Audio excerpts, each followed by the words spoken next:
Introduction to Hyperbolas. A hyperbola is another conic section. We have studied circles, parabolas, and ellipses, and today we look at hyperbolas. Here's a graph of a hyperbola. It's the blue curve that you see, and there's a whole bunch of features that we'll be talking about. One is there will always be a transverse axis of the hyperbola. In this case, it's the x-axis. There will be a center. In the case of the graph that's shown, the center is the origin. There will be vertices that lie along the transverse axis, and there will be co-vertices that lie on the axis that is perpendicular to the transverse axis. And there will be foci, just like we had for the ellipse.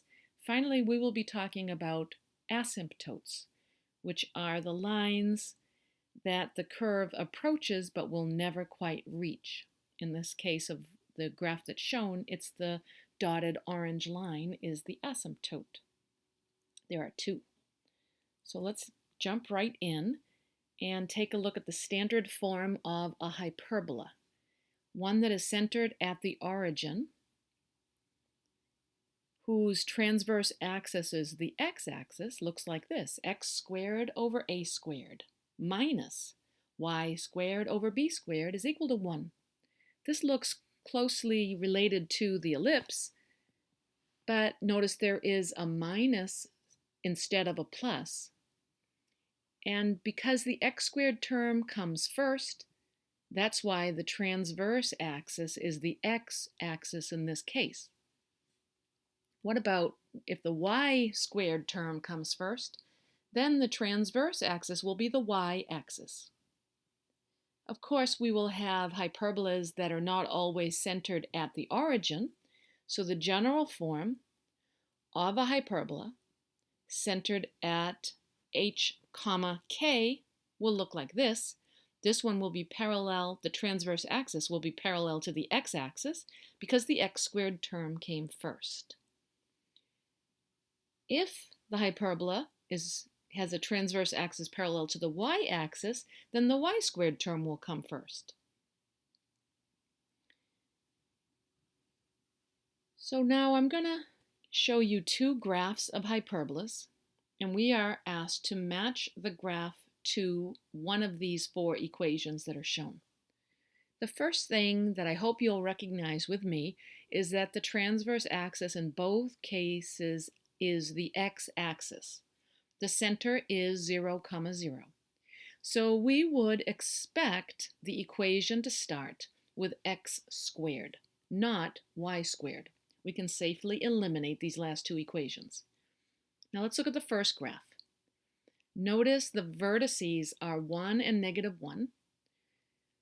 So when we square that, we get 1.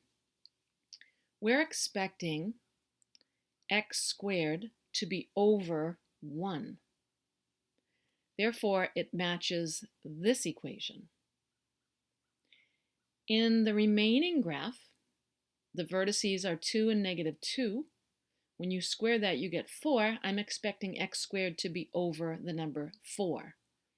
So these equations match. Now let's take a look at something very important that we didn't have to worry about with ellipses. We do have to worry about this with hyperbolas. These are the asymptotes. Let's start with an example of a hyperbola whose center is the origin, that the transverse axis is the x-axis, and it goes through, let's have the vertices be 5 and -5.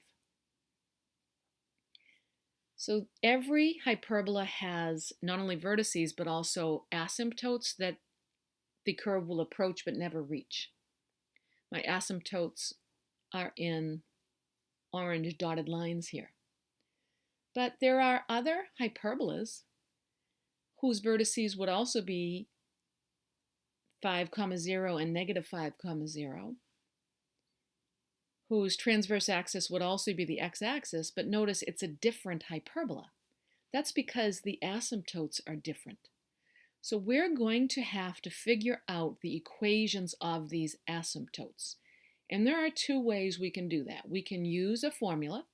We can also use a graphical approach. We'll start by showing you the formula. Recall, in the case of the hyperbola, whose center is h comma k, whose transverse axis is parallel to the x-axis, remember the x squared term came first. The asymptotes for this particular curve will be y minus k is equal to plus or minus b over a times x minus h. So there's a lot to that, and I wouldn't necessarily recommend people memorize that equation. I suppose the more we use an equation, it does become part of our memory. We can see that it is in the form of the point slope form of a line. We can see where the h comma k is in this equation, and we can see the slope is b over a. We can think about slope as rise over run, so that should make sense to us.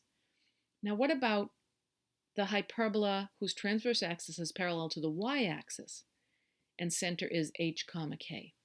The asymptotes for this one will be very close with just the reciprocal here of the slope.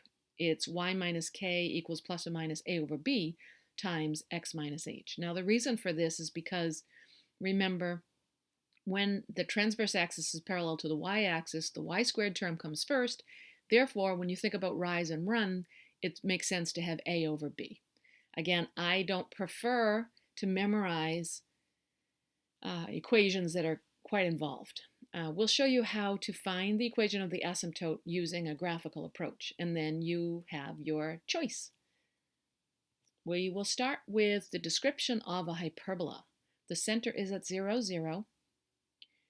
There is one focus at 3, 0, therefore the other one will be at negative 3, 0. There's one vertex at 1, 0, the other one will be at negative 1, 0. And let's write the general form of a hyperbola centered at the origin, and we can tell here that the transverse axis will be x. So it'll be x squared over a squared minus y squared over b squared equals 1. We can substitute any given information that the problem gave us. We know that because the one vertex is 1, 0, then we can substitute a for 1 here. We do not know what b is. We should solve for this unknown. We can do this by using the equation for the foci of a hyperbola, which will be c squared equals a squared plus b squared. Recall for an ellipse, it was c squared equals a squared minus b squared. Now we can just simplify by substituting in and squaring out these numbers and then getting b squared by itself. And we know now that b is equal to the square root of 8, which simplifies to 2 root 2. It's not really necessary to simplify the radical for b, because turns out we're just substituting it back into the equation anyway. So now let's get our equation for this hyperbola. X squared over 1 squared minus y squared over 8 is equal to 1. So what we're going to do is take this equation, take all the information that's in the problem, and show you how we would go about graphing this by hand. The equation, remember, is shown. This one, the transverse axis is the x-axis. We're going to graph the center, the vertices, the co-vertices, and the foci. My center is 0, 0. That was given. My vertices, well, one vertex is 1, 0. The other one must be negative 1, 0. Now my co-vertices, we're going to get that by looking at the number underneath the y squared. And so we want the square root of 8 as my co-vertices. I'm going to go square root of 8 units above the origin and below the origin. And now the graphical approach to finding the asymptotes is we draw this box that passes through these vertices and co-vertices. We draw the diagonals of the box, and I write the equations of these diagonals. Well, these are straight lines that go through the origin. So when we think about y equals mx plus b, the b is 0. The slope, if you think about rise and run, the rise is square root of 8, and the run is 1. So my equations look like this. One has a positive slope, of course, the other one has a negative slope. And the foci, one focus is 3, 0, the other one is negative 3, 0. All we have left to do here is to just draw my curve that passes through those vertices and approaches the asymptotes.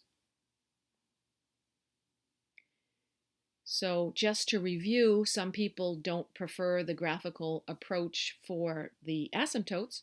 They can use this formula. And at this point, they can substitute in their numbers for K, for H, for B, and for A. They can simplify this equation, and they have that their two asymptotes have an equation of plus or minus square root of 8x.